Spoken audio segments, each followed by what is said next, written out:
Penguin Random House Australia Audio proudly presents Good as Gold, written by Justin Smith, narrated by Dorji Swallow. All rights reserved. We at Penguin Random House Australia acknowledge that Aboriginal and Torres Strait Islander peoples are the traditional custodians and the first storytellers of the lands on which we live and work. We honour Aboriginal and Torres Strait Islander peoples' continuous connection to country, waters, skies and communities.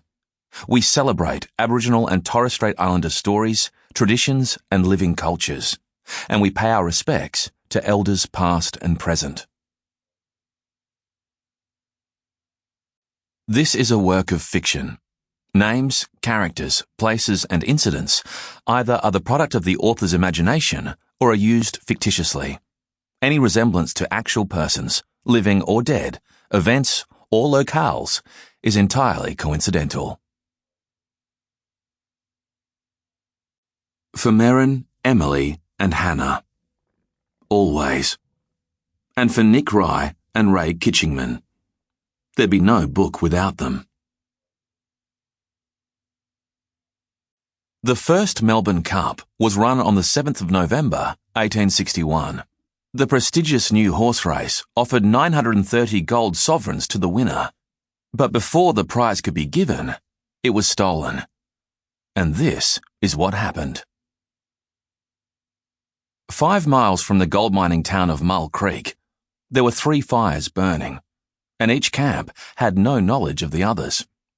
At the first was Jesus Whitetree. And Jesus loved gold.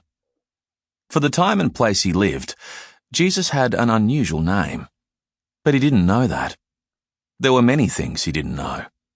He didn't know his age or the date he was born, although he guessed that he was about 50 years old. Maybe a little older. All he knew was 50 was half of 100, and 100 years was a very long time. And he felt like he'd lived at least half of a very long time. But he was wrong. In truth, today was Jesus' birthday, and he was just 18 years old.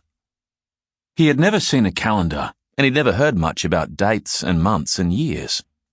He knew the days of the week, and he could recite them, but he always made a mistake in the order. He would put Friday before Thursday, and he thought Tuesday was the first day of the week. The errors had been implanted in him when he was very small, and no one corrected him, nor... Sample complete. Ready to continue?